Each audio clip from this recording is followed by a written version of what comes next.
Hello, everybody, and welcome back to Inky Thinkers podcast.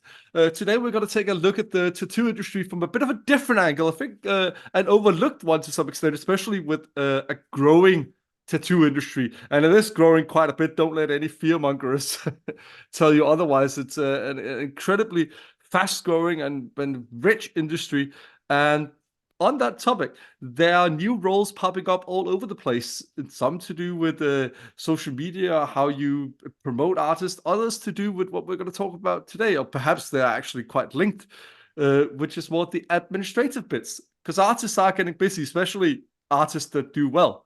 So they need people to come on to help them sort stuff out, to help them sort through people that want to get tattooed by them and all sorts of other stuff. I can't really list all the tasks, as this is also me learning a bit more about what this entails.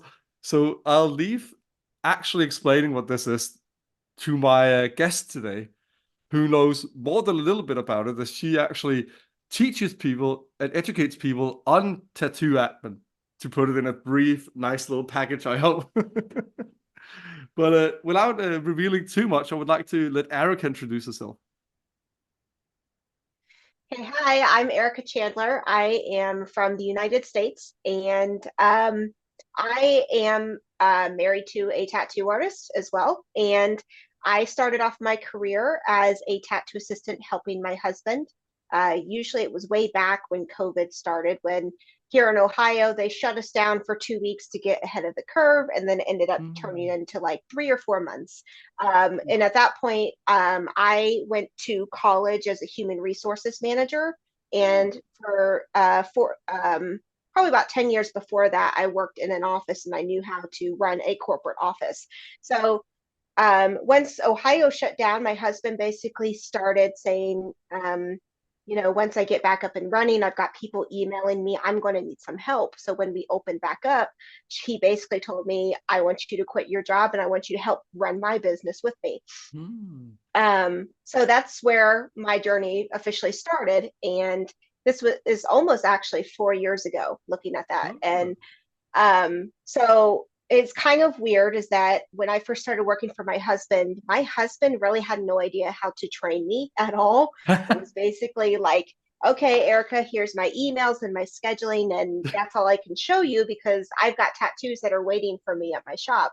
So I was pretty much left hang high and dry and trying to figure things out myself. And I made a lot of mistakes along the way. And I looked at my husband's process because everything was on paper. He's not very tech savvy when it comes to certain things. And I looked at him and I'm like, no, we're not doing it. So with all of my experience working in human resources, doing payroll, running an office, I have experience and knowledge with systems to help put in place to help tattoo artists or to help anybody. And this was part of my skill that I incorporated into my husband's tattoo business, and it's been working phenomenally well.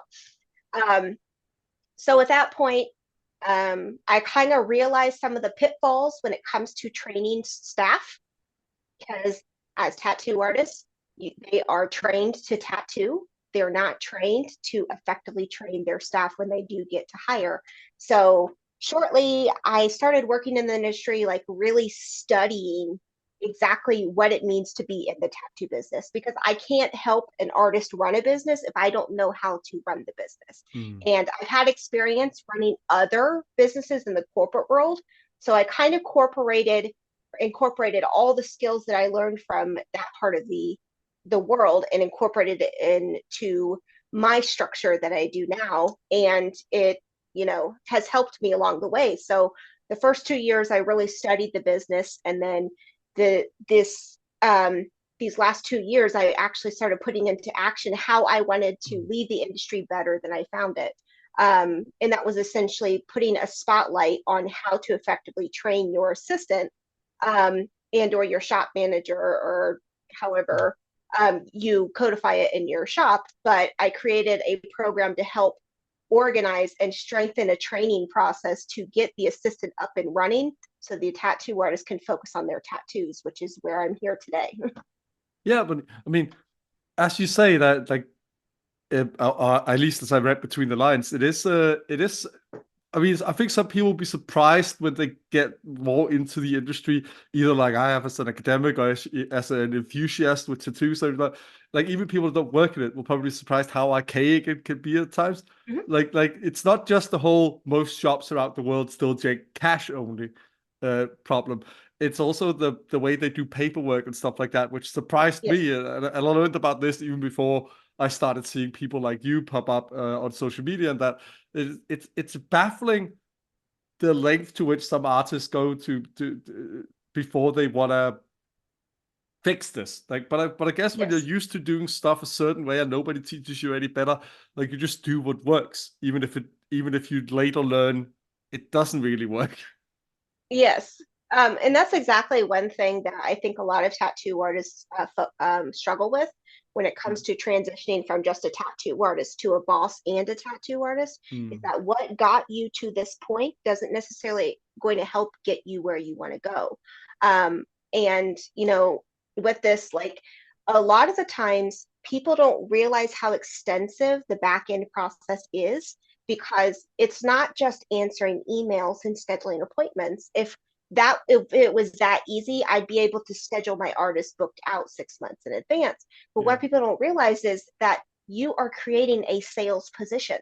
Mm. There has to be a more strategic outline to help clients understand the process, Yeah. understand that in order to get a full scope of their tattoo, they need to go to the artist, Mm. which is the expert, to go see them in person to do the consultation. So there's a lot going on behind the scenes that not a lot of people realize until you actually put your hands in it and actually see it from a different perspective. Well, I fully agree, but I also think I keep thinking when I hear you talk and other people, not in the same lane. You're the only one I know that teaches tattoo admin, to put it that way. But other coaches I've seen with a more realistic, more fact focused approach to teaching different parts of how you can improve the tattoo industry. Uh, I think I've seen this, and I've spoke with Robbie Ripple, who was on my first Mhm. episode about this as well. I've seen a positive development where people are realizing when you become even just a moderately successful tattoo studio.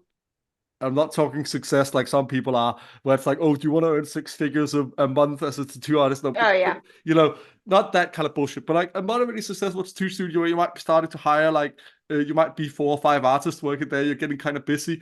A lot of people realizing that you can't just throw an apprentice at the admin work or have them be the shop manager and all that stuff while also learning all the other stuff, because it's way too much work. Mhm. And I think people, especially with the help of people like you, Erica, I've started to realize, like Robbie said as well, I think he actually said it on the episode. I might have to go back and check, but like he said, these positions need to be more developed and they need to be salaried properly, because these people are saving a lot of businesses by the work they do with the admin work, Yes. and they're absolutely a form of human relations work as well, because they take care of the initial service thing as well, service as well in a lot of studios nowadays. Yeah, there's a Like they reason why these greet the positions are customers. created in the Yeah. corporate world.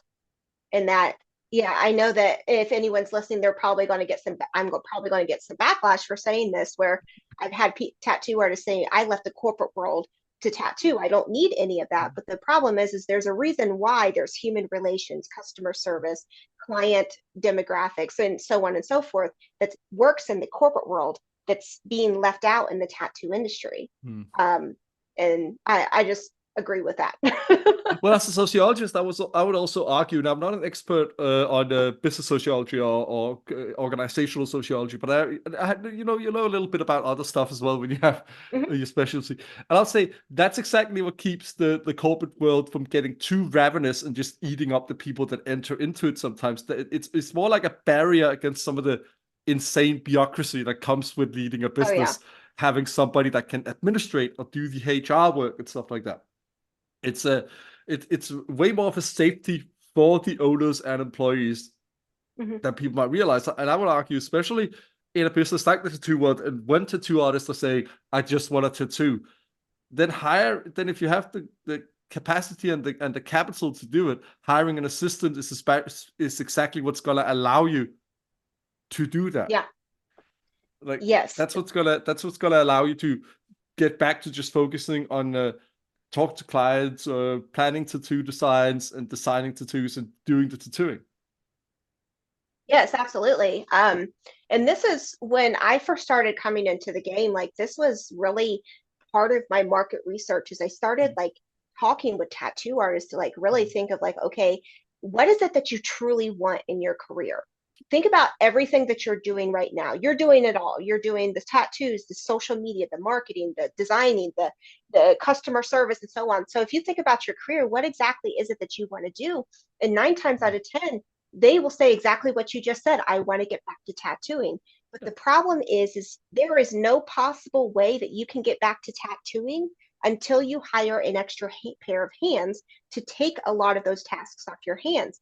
A lot of tattoo artists, and this is no like jab or anything at tattoo No, artists, but a no. lot of them think that if they invest in the right coaching programs, that's going to give them their time back, which, yes, some of that may be true in certain aspects, but you're still missing the huge factor, which is you need an extra pair of hands. I always look at it as, Yeah. okay, corporations, do CEOs handle their own emails? They don't. They have an assistant to do Oof. that so they can be the damn CEO of their company. Yeah. And that's how it should be incorporated for tattoo artists, especially if they want to get back to that tattooing stage. But absolutely, without jabbing more at CEOs, because I could do that forever. Oh, like don't be as lazy as CEOs. I don't think any tattoo artists would. And it's not also that actually brings me to another point. It's not being lazy, saying I need somebody to take care of this so I can focus on what's important to me in my work. That's just uh, giving yourself focus, and through hiring somebody to help you with this, you can gain a lot more focus. Oh, I think we might have lost Erica for a moment here. Ooh, hopefully, this is the problem with doing online podcasting sometimes. Oh, oh no, I lost Erica completely. Oh no.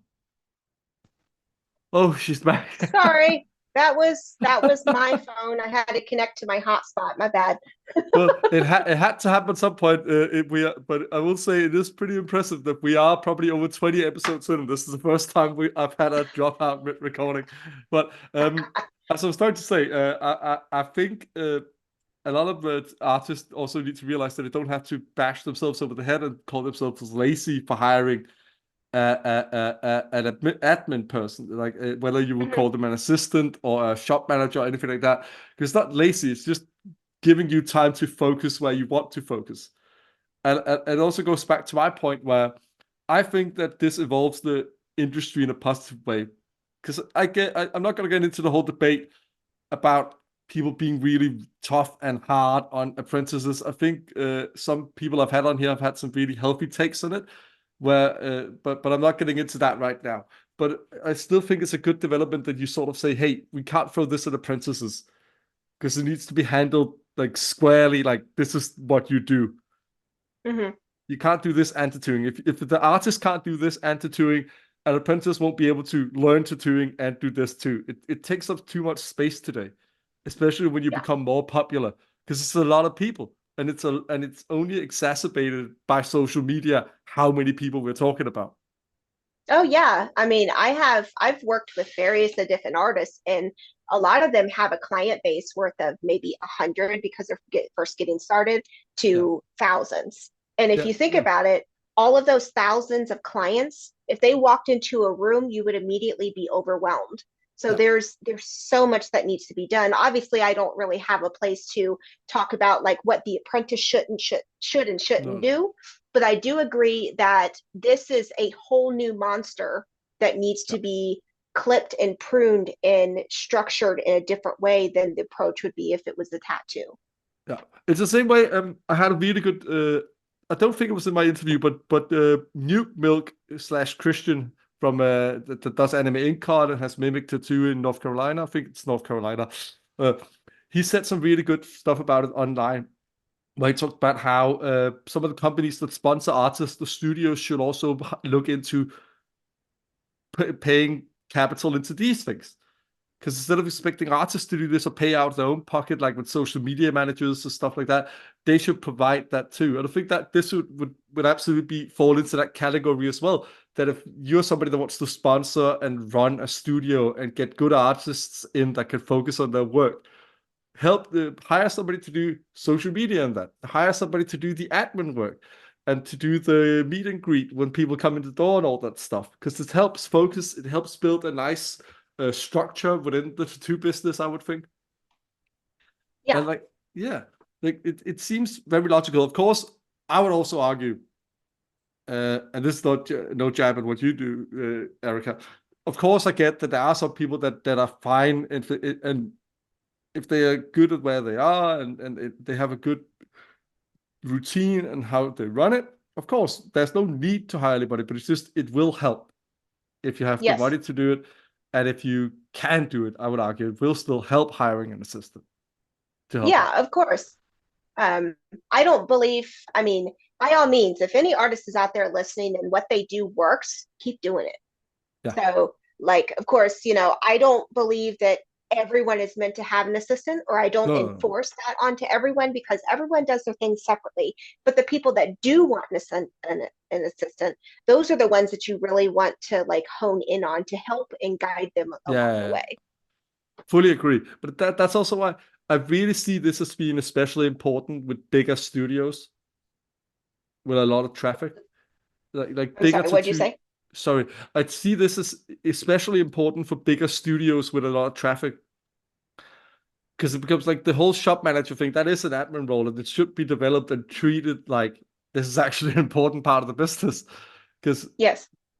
I don't know what a really good example. What would that be? But like, I know some people like I mentioned Robbie Ripple earlier and Christian Newt Hmm. Milk as well, and there's others as well around the world where you get really big studios going. And then you just, if you don't get somebody in to like handle, hey, okay, we have 7 people coming in now that wants to sit in the waiting area and wants to talk to an artist. If you don't have somebody to manage that, an assistant, for example, it quickly becomes this wild, like, hey, there's somebody in here to see you, or hey, get this guy. Like, I think it'll Oh confuse yeah. a lot. Yeah. It definitely becomes a little too much chaos what's Yeah, going on. exactly. If it's being forced onto the artist to have to handle everything, Yeah. that in itself is going to turn into more burnout. That itself is going to create a feeling that they're going to feel resentful Mm. towards the shop or the clients or whatever because they're having to do everything themselves. And I mean, I've heard stories where like even clients that will come in and even if they do have an assistant, some of them don't respect the assistant.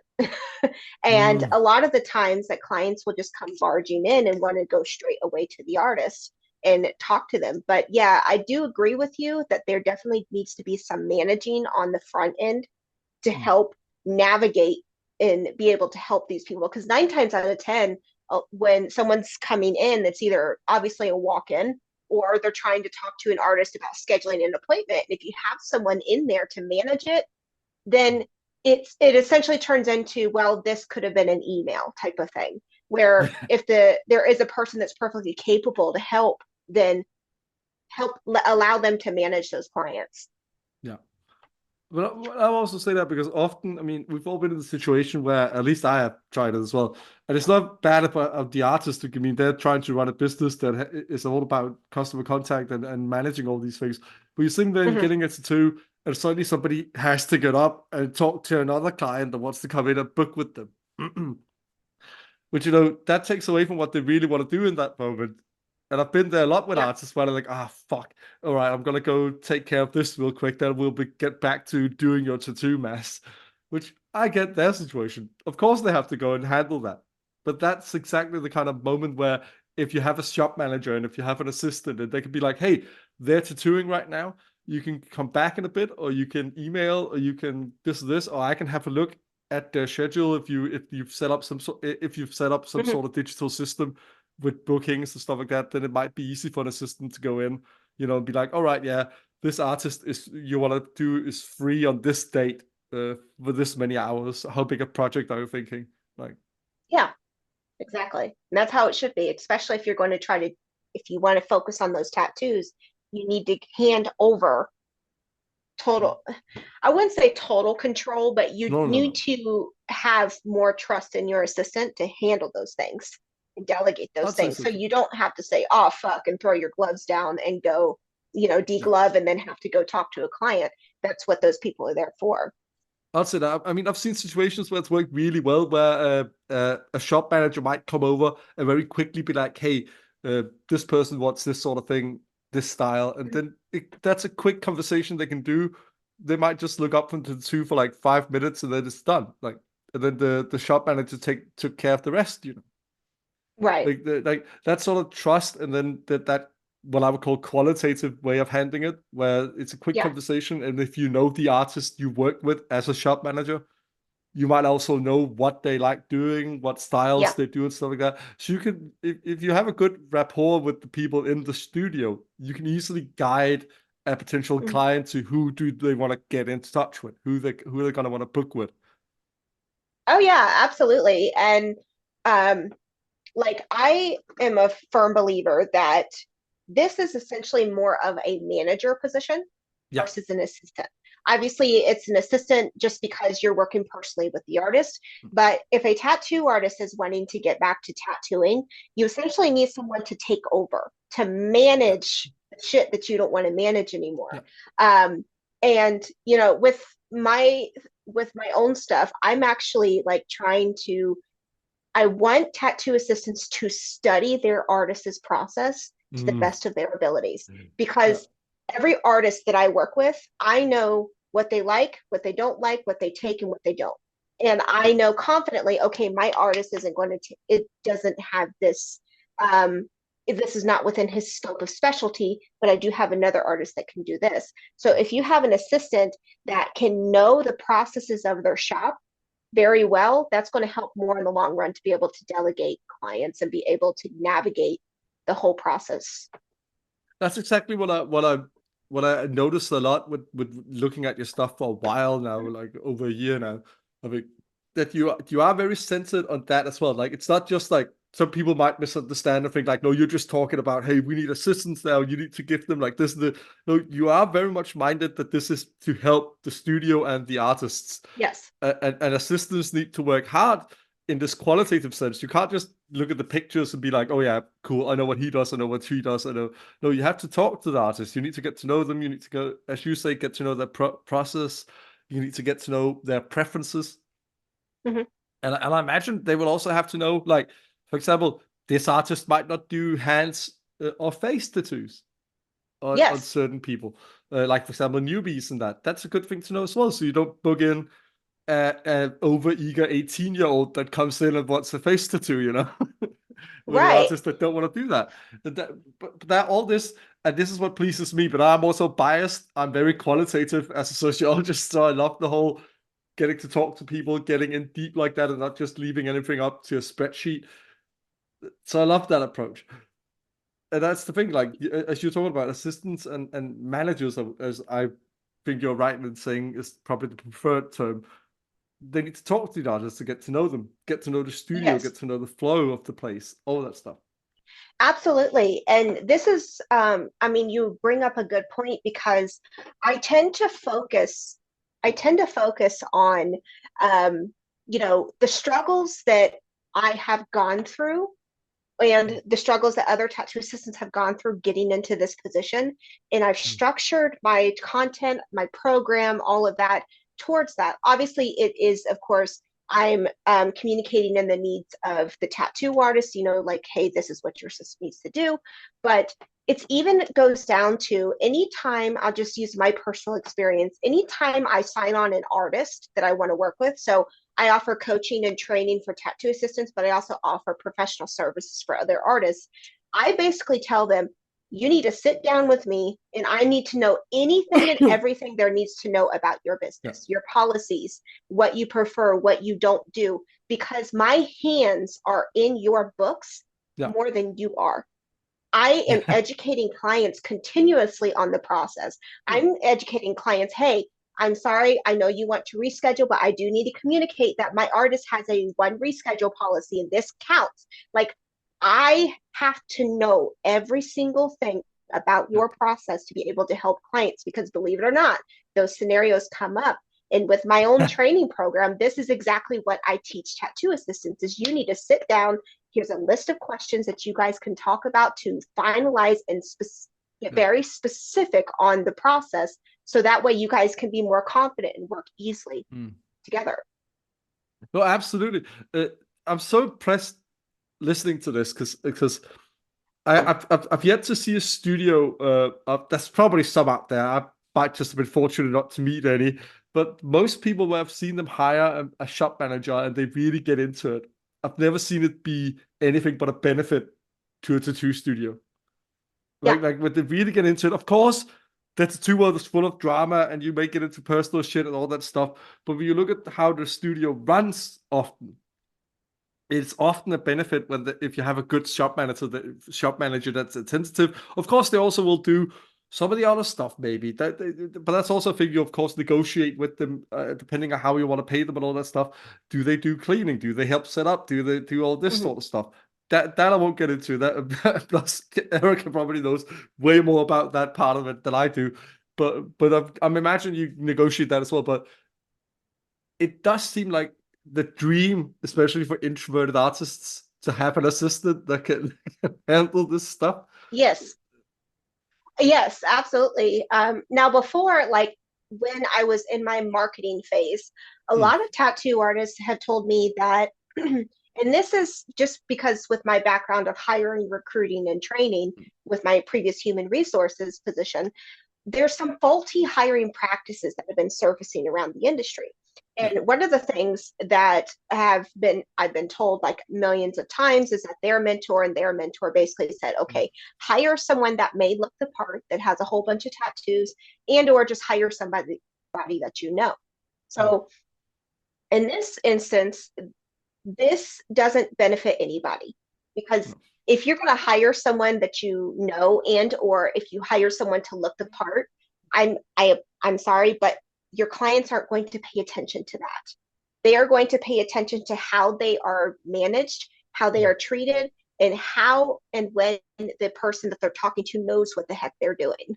Yeah. um, and you need someone that's going to be that's going to not only benefit the shop but benefit the clients at the same time. Like you Hmm. need someone that's going to be able to manage clients, not going to be a chronic people pleaser, is confident in what they're doing, can lead and be a manager, be on top of things, meet deadlines, Hmm. and hold their artists accountable. And if you don't have that, then there needs to be either more extensive training that's involved with that, and or you may need to evaluate the position of that person and whether or not they are fit to continue to work within the shop.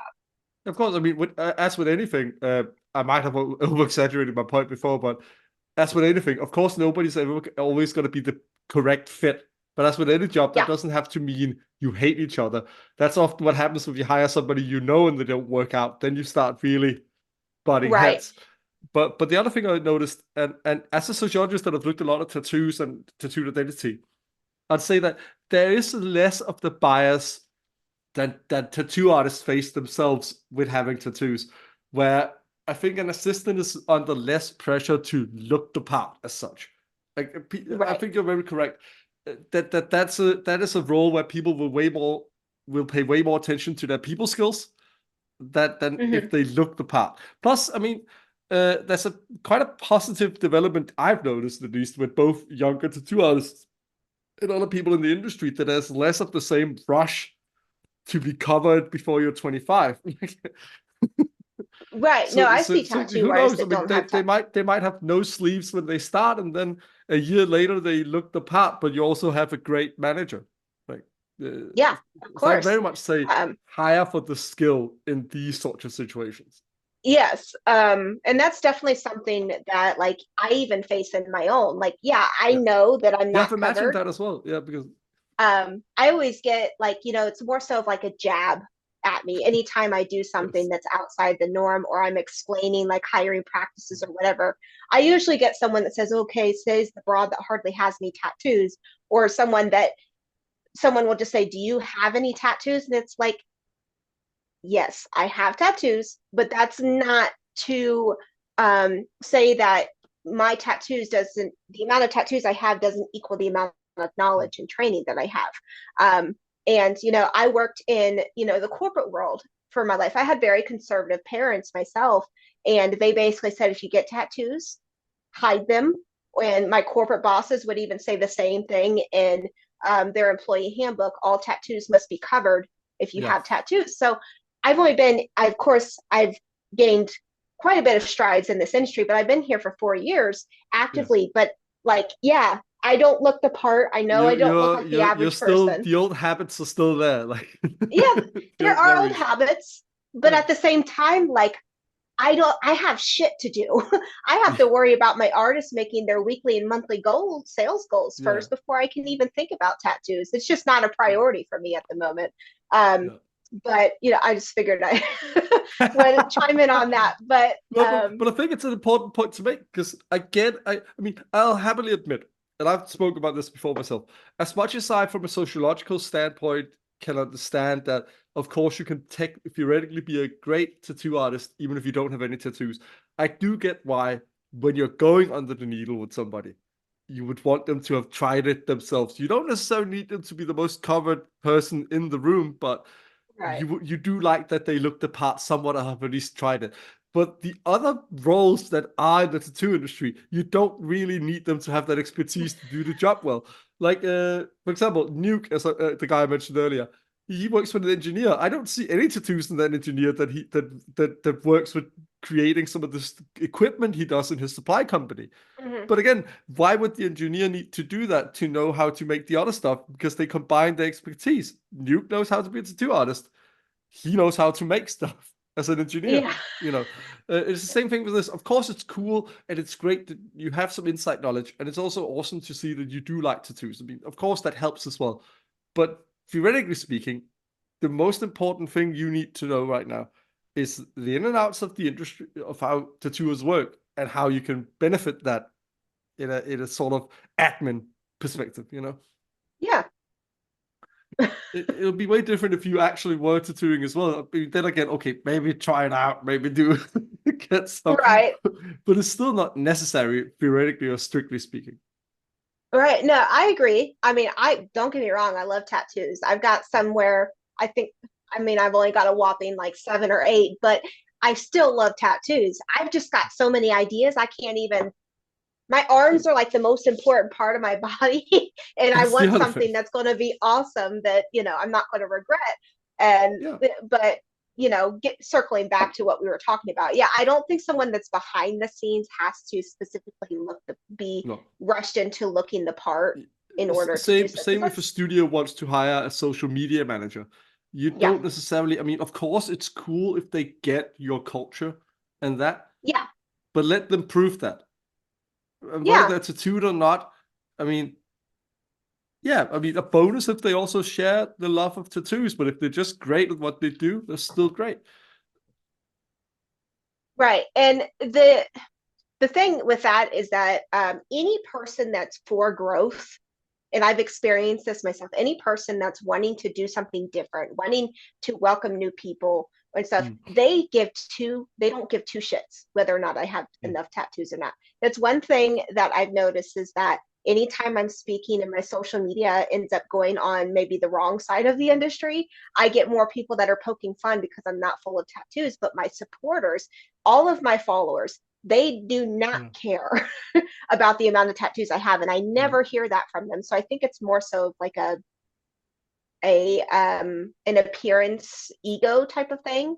yeah. I mean, Which circling back, which is why like hiring someone that looks the part is more of like an ego thing versus yeah. actually wanting to hire someone that has skills that would benefit the It's business. a strange irony. It's almost like a revenge against some of the stuff I experienced in a way because I've come to know quite a few tattooed academics around the world, and all of us have experienced people saying, "Hey, I don't want my academics of whatever type you are looking tattooed and having tattoos and that." And now you're hearing people in the industry being like, "No, no, you can't do this if you're not tattooed." It's sort The of same ironic. people Like that get judged for having tattoos or I can't getting help but judging laugh a little people. bit at the irony because in some situations I sort of get it, and in others I'm like, aren't we just doing the same shit now to other people? Like it Right. becomes a bit silly. Like I've seen some incredible artists that barely have any tattoos, And Oh some of them are yeah. luckily also getting enough recognition to go to some of the great conventions. Like I saw one at the Brighton convention from Scotland called Loose Grey. I think it was her. It might have been somebody that just looks a lot like her. A black and grey artist. I'm not into black and grey myself, but from Scotland called Loose Grey. But she, I mean, I think she only has some on her legs, but if you can't see her thighs, which you can't at this time of year, most of the time, despite her being Scottish, you don't see any tattoos on her. She still does incredible work. And others, covered fucking full face and everything. But that's the beauty of it, the diversity of the whole thing. And I Mhm. again, as I said earlier, I applaud people and also sometimes envy people, even though I've not been too rushed with my own collection myself, that take time and find the perfect artist, even among artists who artists. Like I've met some apprentices through the years as well that are like not tattooed. I'm like, hey, why don't you have any tattoos yet? It's like, well, I have some practice ones on my thigh, but I want to wait and find a really good artist to get some good Mhm. work done. And it's like, yeah, sure, why not? I mean, just because, same as with collectors. Yeah, that's exactly where I'm at too. Like I've got amazing artists that I work for, but getting on their schedule's impossible, and I haven't found any Oh, artists yeah. outside of that that I want to work with yet. I do So, have some dream artists as well, where anything from where they are in the world to how busy they are is just making it impossible at the moment. I'm even friends with one of them. She's even been on this podcast, and I so want to get tattooed by her one day. But the distance between Australia and Denmark at the moment is just making it just about impossible. can understand that. But I'm hoping because she is Spanish, and she does come to Europe sometimes, that someday the stars will align. I'll have enough money, and I'll be able to, no matter where she goes to Europe, come over and get a good tattoo by Right. her. But that is the other thing. But that's also a thing that's like brings us sort of back to the topic, because I imagine admin helps with that as well. Because it's a lot also if you are internationally popular. I think very much exponentially so. The more success you have as an artist, and the more wider span of clients you get, the more it helps to have a manager. Hmm. Because Yes. there's so much stuff to keep in mind. And of course, another thing I imagine that you could chime in if you could support this. I also absolute refute what I'm saying now is with total bullshit. But of course, this doesn't mean that the artist suddenly becomes ignorant to their clients. A good manager will, of course, pass all information along and at some point link Hmm. the artist up with the client. It's just helping to manage the time and resources, so to Yes. speak. So even with my own process, so like anytime that I will just use like the example of anytime I hire on another artist, I will Mm. basically say, you're hiring me because of my expertise. I need you to keep your hands out of the emails unless you are trying to find the information for your consultation. Yeah. So the idea, and that's not to I'm sure that sounds intimidating, but when you hire an assistant with a specific Mm. expertise, you have to trust the process. Yeah. And even with my own work, it's my when I'm handling the emails, it's my job to export or extract as much information from the client as possible so I can hand over that information to my artist and say, hey, this is your client scheduled for this Friday at this time. Here's the information I collected. So all they have to do is log into the emails and say, okay, this is what she wants. They take notes, and then they would be able to have a consultation. So when you have someone manage the emails, it's not just sending an email and getting them scheduled as soon as Yeah. possible. It's more so of extracting that information. Yeah. So that way the artist isn't doing double the work. And two, they can confidently go into their console and talk Yeah. about their expertise so they can communicate what they need to. It's just a two-part system Mm. that works seamlessly together once you can structure it and put it together. But that's exactly my point. It doesn't remove the consultation. It doesn't suddenly make it not personal between the artist and the client. It's just helping manage everything up to that point. Yes. And that's what I like about it. Because the thing I would be sad about speaking from a person that's under the needle. I mean, I don't tattoo myself. That would be like if I don't get to know the artist. But that's not what's happening here. What's happening here, and what I've tried myself when you contacted the two artists that have assistants before, it's not doesn't remove the whole, oh, I'll get to know you on the day, or we'll have a good consultation and figure out exactly the project. That part you can't remove. That's what makes tattooing, what it is. But it's helping. as you say, manage the massive load of emails a lot of artists get, and the insane schedules they get often. Yeah. And I actually, with my own teachings and my own processes, I'm actually intertwining my artists in the emails. All So right. what I'm doing is I'm not waiting for the client to know whether or not my artist No. is excited for them. I'm already spitting it out in the emails, All especially right. because I study again my artist's process. I know what they take, I know what they don't take, I know what tattoos they do take and what they don't. So if I have a client that does a realism, or I'm sorry, if I have an artist that does realism, and this client is wanting a realistic floral piece, and my artist loves doing floral, I already know for a fact my artist is going to be excited to Yeah. see and meet the client. So what I'm going to do is I'm taking it a step further and even teaching other assistants like ease your client's anxiety, because Yeah. 9 times out of 10, they are coming in from a curiosity point to where they want to know more before they book a consult. So if we can take the extra mile or go the extra mile and take on the responsibility and say, hey, like, we love your tattoo idea. We're so stoked. My artist is so honored you love their work and they are so excited to meet you. Like that right there eases the anxiety so much to the point where these Mm. clients are walking into my artist's studios and saying, hey, where's Erica? I was looking forward to meeting her. Where's her? Because if I'm intervening all of that, it's easing the experience and making it even Yeah. more, it's enticing more excitement from the client to want to move forward to the next process. I mean, I guess we found a downside in your personal case that you don't get to meet the clients you've spoken to often. Yeah, they find me on Instagram a lot, but that's totally okay too. Well, I mean, that'll be different from manager to manager. I mean, some will manage several different artists and studios like you do. Others might just manage one artist or one studio. Mm-hmm. That's, I mean, there's so much variety even without considering this part of the industry within the tattoo industry that I imagine some will fucking love this, others won't. But I find it, as I said at the onset, quite an exciting development.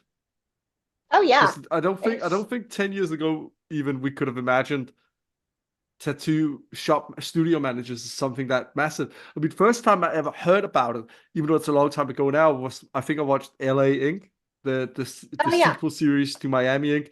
And say what you want about the shows, I have come to hate certain parts aspects of them later on as I learned more about the industry and the artists. But initially, when you're just a young guy watching it and being inspired by these shows, it's kind of a fascinating look into the world. That's the first time I saw anything with a shop manager. Else it was just always, when you saw Miami Ink before that, it was just one of the youngest artists. I think it was Yoshi. I think he died sadly later on. But he was as an apprentice, he was managing the front desk as well. But you clearly tell there was way more of a handle on it, despite what drama you've heard about the specific artist LA Ink was about in the studio there. That later on, there was still a lot more handle on it when you notice that dynamic of people walk in, they have a studio manager, they greet them, they tell them, "Hey, sit down here. I'll get an artist with you in a bit. They're busy right now." There's such a calm over that situation that I really liked. Like that, yes. there's the really good dynamic that develops there because the tattoo artist profession is such a mishmash of different kinds and types of professions that Mm-hmm. even though it seems almost like a doctor's office almost to get a shop manager, it does help the process because like with a doctor, you're in a consultation, you are with a patient, rather a client in this case, so Yeah. you're busy at the moment. So having somebody that can intervene and be the buffer zone as well in that social space and be like, hey, sit down. Do you want a coffee? Do you want this stuff? We have some snacks here. If that's what you do in your studio, that's an amazing thing to do. And it from a sociological perspective probably improves the whole experience of being in that studio. And I don't think you need to be a sociologist to tell people that people that have a good experience often return. Yes. Oh yeah. And even just someone like so like for me, for example, I work strictly from home. I have all the Yeah. capabilities that I don't have to work a counter. But if you don't have someone to manage those clients that are coming in, it turns into chaos. Mm. And what happens is you have tattoo artists that are tattooing clients, and then the client that paid good money to be where that tattoo artist is, their time and attention is taken away from them and their scheduled appointment or Yeah. walk-in appointment because there's more people that are coming in and wanting walk-ins. Now, I understand that there's a business to run, but if you don't have someone to help manage it, it just Yeah. becomes like as if feral toddlers are walking Mm. around and there are people that do not respect boundaries, especially Yeah. in a business. And I've heard so many horror stories of other tattoo assistants that have Mm. told me working the counter, there's some clients that like to speed past because they don't believe in change and they don't believe and speaking with anyone other than the artist. And some of them will speed past and go Wow. right to the artist's booth, and their client could have their boobs out getting their sternum done, which is a very vulnerable position to Jeez. be in. And for a Yeah. client to just, walk in and say, hey, buddy, how you doing? When the artist is in this, Mm. space with this client, and that's where it can turn into chaos because then, that's a liability issue if you think about it, because this person that's getting tattooed in a vulnerable spot gave consent to the artist to tattoo them. What they Mm. didn't consent is a creepy client coming in and going to the booth to talk to the artist Yeah. when their eyes could be, essentially, you know, looking at that client and their, Look, vulnerable issue, which turns into a liability. So, yeah. like, it's almost like you owe it to your business to kind of find a counter person to help you manage this so these things Yeah, don't I happen. fully agree. I mean, but that's what I meant with the buffer zone. Like, for good or bad, like, I mean, I would argue that 9 out of 10 clients today won't purposefully Yeah. try and be like that. But there Oh, yeah. are assholes in any clientele group that will do what you say there. Yes. But Nine times out regardless of of it, 10. Yeah, yeah, but regardless definitely. of it, it's still, good to have that buffer zone. Because even a nice client that wants to respect the boundaries, they may not know where they are if they're a first timer. So having Yeah. somebody there that can explain to that first timer, what perhaps walking into the first studio ever as well. Oh, That yeah. hey, And come nine sit times down out of here, 10. sit down here. Yeah. Or is it your first time? They can calm them down, like that whole thing. Like I think that's me. Like the closest I ever got to working in the sort of profession was I used to know she's sadly dead by now, but I used to know this LA artist that also worked here in Copenhagen, called Erica from America. She called herself over here. Funny enough. But I used to sit in her studio and work on some stuff I was working on, and then sort of help her out a little bit, whatever it was. And without it being the intention, I sort of ended up as sort of the meet and greet guy when people came in. Sometimes, if she was busy, I'll be like, hey, no, no, she's tattooing right now, and that helped a lot because they wouldn't go on this scavenger hunt to try and see, oh, what room is she in? I'm gonna go find her and talk to Erica, because that's really annoying when you're concentrating on a line on a really, Mm-hmm. delicate part. I remember this one guy that almost walked in on her tattooing a woman, and she was like lying on the fully naked. I was like, nope, nope, dude, out here, Yeah. wait right here. I'll talk to Erica real quick because the client knew I was there. So it's way more, less creepy and more safe that I can go like in the edge of the room, be like, hey, this guy wants to do. Should I ask him to come back later, or should I sit him down here? That it's just it really helps a lot.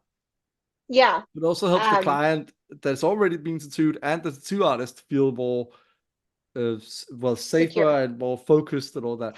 But it can also just help save a lot of fucking trouble, Yeah. as you're talking about. Because sometimes Yeah, you don't absolutely. want people if they behave in a certain way, and it's good if the shop manager can also be capable of being like, hey, no, you're not today. You can come back another day if you behave. Not today. Like, Right. And that's like another issue in itself, like just bringing up like, 9 times out of 10, clients that have common sense to respect a building, they're going to come in and be like, okay, I'm going to sit down, wait for my, but it's always that 1% of people that wants to yeah, come in and cause trouble. Um, and this is where even if you're managing a business, or I'm sorry, managing the front desk, you still need to be equipped with certain tools to help you absolutely. manage these specific clients. Because if you don't have barriers put in place, if you don't have a sign that says, please wait to be called back or whatever, some Yeah. clients can just speed past, like I had mentioned. And I mean, I can't tell you how many horror stories where I've had tattoo assistants call me and say, hey, I don't know how to deal with this situation. And they just went home Oh crying. no. Like that shit should not There's a be certain happening. amount of conflict management they also need Yes. to learn within this. I absolutely agree. And also they need to learn. I hate that my English is failing me a bit right now. Don't worry, we're not switching to Danish like my Oh no, sociologist you're good. friends. But for lack of a better term, they also need to learn how to handle some of the really mean shit that can come their way. Yes. So they So don't with end up crying after a shift, and they don't yes, despair when somebody tries to step over the boundaries and that.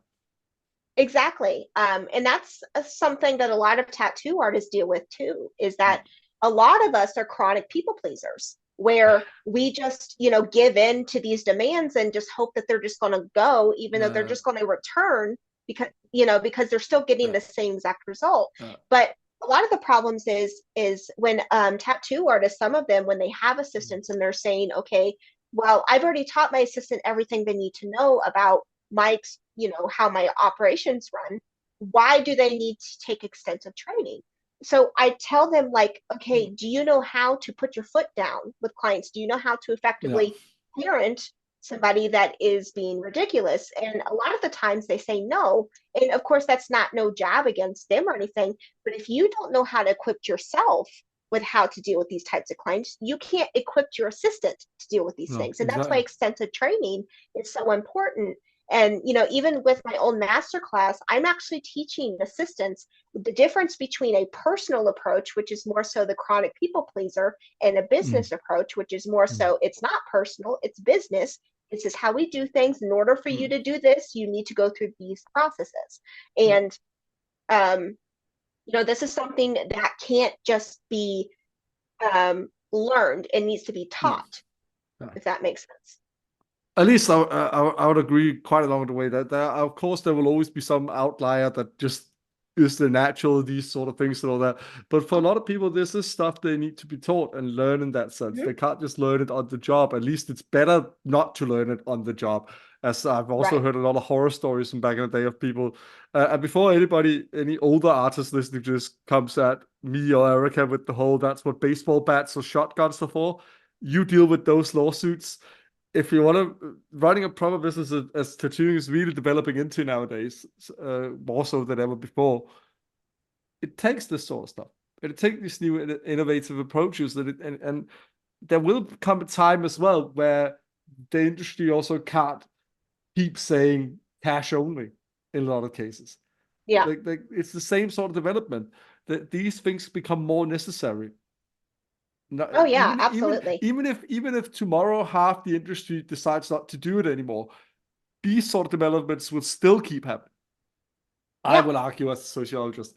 Like these don't have to do only with the popularity of the industry at the moment. They have to do with the development and the new stuff we keep learning, but also the new types of clients, the new busyness, the new schedules they have as well, because we've all become more busy than we were Yeah. 40 years ago, before I was born or you were born, Erica. Like this has to be taken into account as well. So these developments are sort of necessary. Of course, nobody should be forced to them, but at one point, I think it will become something most even remote, moderately successful artists will have to consider getting a manager of some sort. Yeah.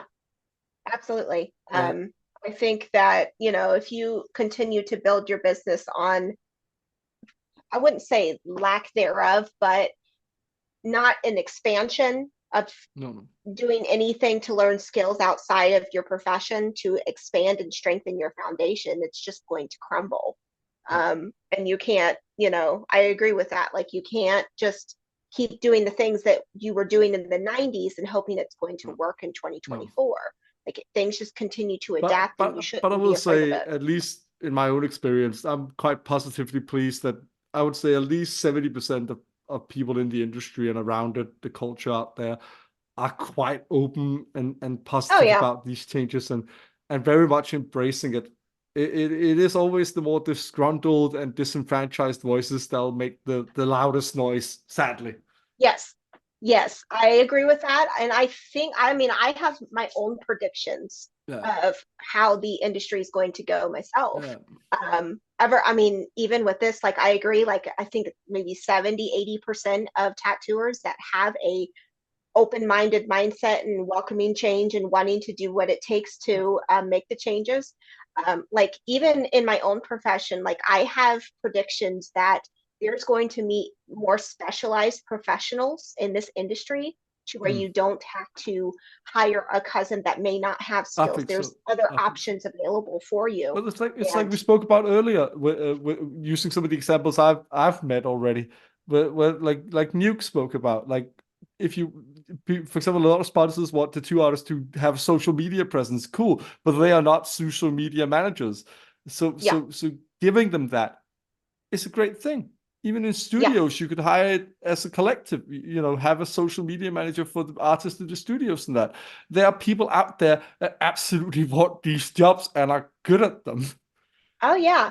Well, the problem is a lot of them don't realize that there is possibilities in this industry. Yeah, And it wasn't until like I started doing this that no, more and more LLCs, that people that are virtual assistants and social managers are coming out the woodworks. And I think it's amazing. Like I yeah, have a really good friend that she's a tattoo assistant. And because we discovered each other, she just recently started her own LLC. And nice. there's these things like, with just hiring people that have a specialized Mm. skill, you're going to get more of a bigger outcome than Yeah, someone that may not have skills. absolutely. I And mean, of course, it'll be good for business because it'll attract more people and it'll be more easy to manage. yes, exactly. And this just circling back to my comment of earlier where I had said that if you just hire someone that you know from what an older mentor may have taught. Now, just wanted to circle back on this. Like, there's nothing wrong if you want to hire a No, no, spouse, no. a Of course not. friend, Of course not. family members, whoever. But if you just hire them because they're an able body and they have no Yeah, real skills that's going to benefit your business, that's train not them. going to do anything for Get you. them the Yeah, training then. That's what I would argue. yeah, Like, if you want to hire your exactly. brother, your cousin, your mother, your uncle, whoever it is, cool, but then get them the training so they can actually Yes, do it. exactly. Because what happens is if you've got someone that's more of like an able body, doesn't really have any skills, doesn't know how to be a manager, what happens is they do not know how to fulfill their position. Mm. So what ends up happening is they end up forming resentments towards the artists, the clients, the business in Mm. itself, and they just end up leaving the tattoo artist high and dry back to square one to try to figure out Yeah. what's going on. So it's always best that if you can't hire a professional, hire someone that has a skill or somebody like, let's say for example, an office manager that works in other Mm. industries like me. They have skills and they know what it takes to run an office, that those Yeah. skills can be transferred over into your business. Yeah. And so you can still hire people, but make sure they have a skill that's an asset to your business. It's a bit the same way that even though I've researched tattoos and identity as a sociologist, the stuff I know as a sociologist that absolutely also lets me know, okay, if you do this and this to tweak your studio, that attracts a certain culture, that attracts a certain kind of clientele, Yeah. because I know stuff about culture and I know about cultural interactions and stuff like that. And it's the same thing with an office worker. Even though they may not have worked in the tattoo industry, they still know how to manage portfolios. They still know how to Mm-hmm. manage schedules. They know how to do timetables, all of that sort of stuff. Yeah, exactly. And this is one of the biggest pills to swallow, that when you are just hiring an able body or someone that may look the part, your clients can tell. Yeah. They can tell that I mean, someone if may people are not know shit at what what they're they do, they're doing. shit at what they do. Yeah, But if they know, like, exactly. I'd say I've known studios where they do hire somebody they know, but they, luckily in my experience, some of the ones I've known, they do what you talk about. They may not hire like put them on a course like yours, but they do Hmm. spend quite some time being like, hey, let's actually teach you what you need to do here. Yeah, And like, if you can learn to sometimes. do this and this too, sometime. I mean, I've been lucky and known some places where they do that. I know for a fact that a lot of places they probably do not. No, yeah, like so if a tattoo artist focuses on actually training their assistant, I applaud them. Yeah. There are some artists that don't. Some of them Yeah. will just say basically what my husband said, where they just get the emails and scheduling and they focus on their tattoos, and maybe even training doesn't even happen. Or it could be that training is weeks weeks But I think that's why between what each you other. do and what your friend now does as well is going to become more popular. Because if the artist doesn't feel like they can train them in that, send them to someone who can. Yes. Yeah. And if you, yeah, exactly.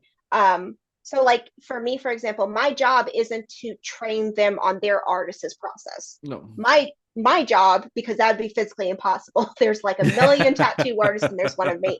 But my job is to strengthen their skills, Yeah. bring them to the next level. And that's what my masterclass is all about. And like you said, if you don't know how to do certain things, send them to somebody that does, because it's going to benefit you more in the long It's run the same thing versus with you guys hygiene. just, Like more and more yeah, people are tattooers are discovering today that okay, they don't know how to do this as well as some people do because they've just been taught it by their mentors and they've all had yeah, different ideas about how the hygiene works. And it's been impressive how the industry's been able to keep it somewhat hygienic for decades and decades with just that knowledge. But nowadays we know these things. And there are yeah, people that offer hygiene courses, and some people are very happy to take these courses, and then they get even better at keeping it safe for their clients, and clients feel safer knowing that it's hygienic where they're going, yes, and it's safe like that. Same thing with this. If you can get people this course, it might improve the service. That people might be happier going there, and then more people there'll be more return customers, more new customers, because people also tend to talk and spread the word. But on that note, and I have to say this, and this is just my praise to you, and I'm probably gonna give Cass when I interview her the same praise if I haven't done it already. I do personally like that in what you teach and in all your advertisement, you never fall into that trap, which I hate nowadays, of people being like, "Hey, do you want to earn six figures as a tattoo artist? Do you want to become a millionaire doing tattoos?" Or so? I just, I just hate that trap. no, Like, yeah, I like hate it too. it's it paints a wrong picture of what it is to be successful in the tattoo world. It also Hmm. paints an unrealistic picture of how all tattoo artists can suddenly drive a Lamborghini and be fucking millionaires and party with pop stars. No. Right. And it paints a Uh, wrong picture of how to do it. But Absolutely. I really admire how it's also a pet peeve as an atheist and a social scientist that there's neither a weird tie-in to spirituality or an unexpected level of like, oh, you're gonna earn this if you do this sort of thing tied into what you teach. It's very much factual. It's very much based Yeah. in what you know, the skills you can give, and you're like, hey, you can do this job better. And that's an easy fact to tell people because they might not know how Yes. to do it beforehand. You're not Yes. filling them with lies and be like, no, no, if you do this, then you're definitely gonna earn like this and this much, and your artist is gonna become really famous. No, but it's easy enough and realistic enough to say, hey, it can improve the business. That can bring in more clients, and that might help both Mhm. you and the artist. Bam. Yes. And that's exactly the approach that I wanted to go, because I honestly can't stand those advertisements either. And even though if you have a properly scaled or skilled and trained person, Mm. sales and that goes hand in hand. Yeah, of But course. the approach that I'm leaning more towards is the technical skills that need Yeah. to be improved before you can get to them. Yeah, I agree with you. I hate the sales tactics that some of the coaches are doing. Like, I promise you can make 6 to 12K a month or whatever. And it seems like a get Yeah, rich it quick. starts sounding like a pyramid scheme to some extent, right? Yeah. Like, and I hate that. That's a red flag for me. I like when people get down to, for lack of a better term, brass tacks. Like when they say, "Hey, let me help you figure out how to do taxes as a tattoo artist." Let me, or like the visa page that's blowing up lately. They don't do anything about, "Hey, do this, this, this," or "You have to do this, this, this." No, they are like, "Hey, if you want to be able to get a visa for the US to work as the tattoo artist, here's what we advise you to do. Here's what you should be doing right now." Facts. They're not saying, "Hey, hey, hey, this, if you come to the US, you're going to be a superstar and you'll earn the." No, it's just bam. And they're not talking about aligning your fucking energies or anything like that. I don't know. That's more my pet peeve as an atheist, but that still drives me up the wall when people are like, "Hey, if you do align your energies with clients, then you're gonna bring in more and more people." It's just no, just don't be an asshole and learn how to treat clients well. It's not about energies or anything. Anybody can do it if they just care to learn. You're right, exactly. You might as well put your horoscope in the fucking window and be like, "I'm a Cancer, so I only tattoo." Like, I know that's probably going to annoy a lot of people in the industry because I know there are a lot of spiritual people, but the beauty of it is when we're just focusing on facts, whether you're spiritual or not or religious, you can use them because facts don't care about what you believe in. Right. And that's what I like about your approach. That's what I like about Kirsten's approach. That's what I liked about what Nuke talked about. And even Robbie, who's really fucking spiritual, some of the stuff he talks about when it comes to advice for people is still about, hey, do this, this, and this. So it's not a dig at spiritual people. It's just, it's a right way to teach stuff, I feel. And that is to make Right. it accessible and Right. understandable. Sorry, that was a long rant of me. No, it's all right. You're good. Well, we've been talking for quite a bit now, but before we start a second episode about on the on the advertising practices in the tattoo world, I think we should better round off now. So to put us on a more positive note, I have two questions for you. So let's start with Okay. the more wholesome one and leave the sillier one for after. But the Okay. first one is, what advice do you want to give to people that want to get into this with being managers in the tattoo world? Wanting to like hire somebody? Yeah, no, Or more for people wanting to step into the role as a shop manager.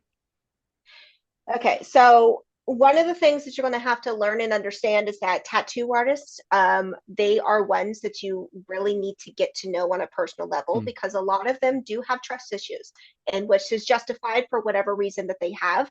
But you can't rush the process because our hands are in their bread and butter, their means to make money and pay their bills. So we need to make sure that we're being patient with them, but also to make a connection with them.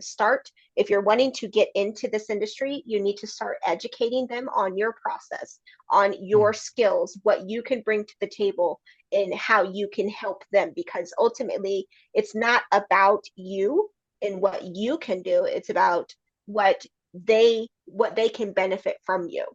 Yeah. So openly advertising, don't just, I wouldn't be scared of social media, use it to your benefit. But if you're trying to be a assistant, you are going to have to get over your fear of being on camera. Yeah. Because a tattoo artist is not going to trust you if you're a faceless account and you haven't shown your face or shown any sort of thing that you are doing. You kind of have to push that aside to be able to openly advertise and make connections with artists. Obviously, there's different ways that you can make connections through conventions, through going into shops and saying, hey, my name is this, I'd love to do this, blah, blah, blah. But you really have to put yourself out there because the first year, I'm going to tell you, is going to be very, very tough.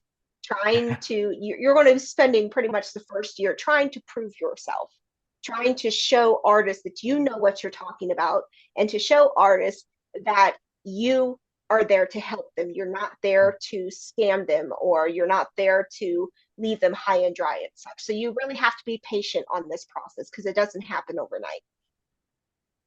I think that's very good advice because there are some realities to grasp here, but it is doable. And I think, Yes. and as we talked about, I think it's going to become more and more necessary for especially studios on a studio level to hire managers. Yes. Absolutely. Because especially popular studios, even not even speaking like, for example, in the country like America, we're not talking nationally popular or even a statewide popularity, even just being really popular if you're in a city. That can require a manager because there can still be thousands and thousands of clients and walk-ins a year. Yes, exactly. That's a lot. I mean, it's very quickly. I think people have the wrong idea of how quickly this becomes a lot. But Yes. I am also biased because I do work, understanding culture and society. So I do have some insight into this. But like it takes way less than people think before it's a lot. Yeah. Well, so for the silly question now, what is the next tattoo you have planned, Erica?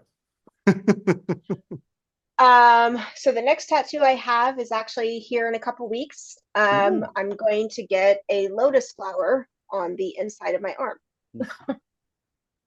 I mean, it wasn't too bad on one side, but the other side was a nightmare for me to get done. It helps if you believe in the little edibles, those help you relax just a little Oh, bit. I always tell myself before I'm getting a tattoo, this time we're gonna do something to deal with the pain, but I always forget to do anything, so I just suck it up every time.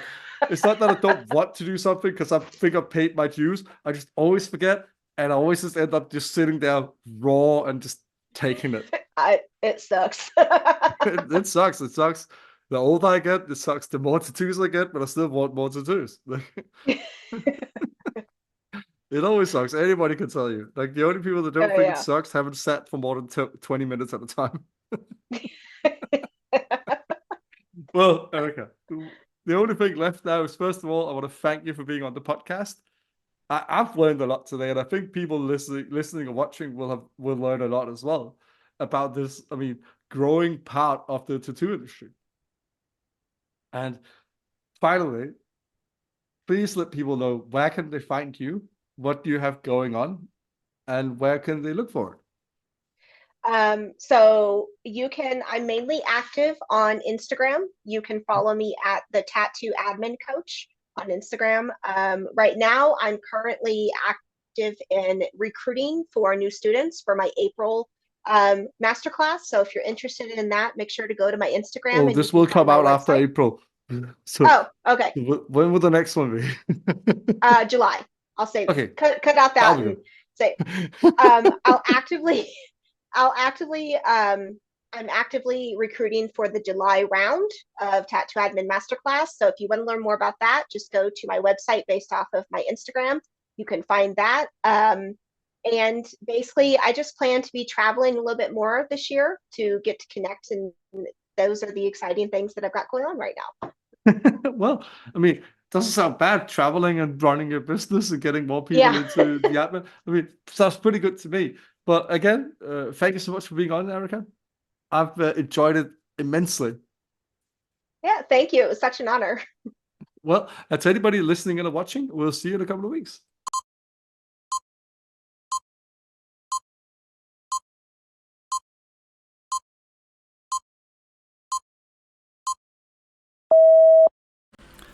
Hello, everybody, and thank you very much for enjoying this episode, as always.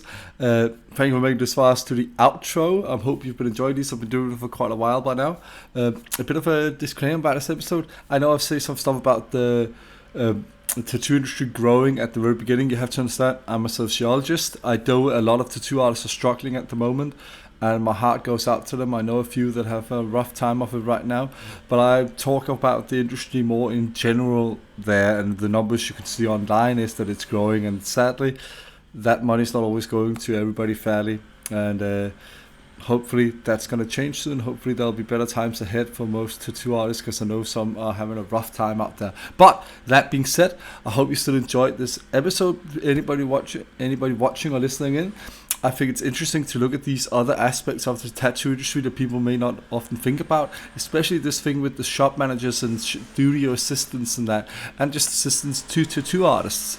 So it is sort of a growing aspect of the industry. It's not that it's not been around for some time, but it is interesting to see what it's growing into nowadays, and how some are very dedicated in these roles, and how some studios and artists out there that can afford it are looking for people specifically to fulfill these things without necessarily wanting them to be apprentices, anything like that. And I can't think of anybody that was better to talk to about this than Erica, who very down to earth and in a matter of factly way teaches people about what they need to learn and the skills they need to be successful in these assistant roles. But enough about that. Next time, and this may be a bit of a continuous topic for some, but I think it's a very educational episode next time. I have the pleasure of having my good friend, the Ink Shrink, back on the podcast. And together we're going to be talking about a shared pet peeve of ours, which is tattoo addiction. And we are going to be talking about how it may actually not really be a thing, even though we get why some people may want to say they are addicted to tattoos. So it's going to be very educational, and you may very well have some opinions of your own changed. You may learn something. So I highly recommend you tuning in for that episode next time. And as always, thank you very much for your support and for tuning into this. And I'll see you around.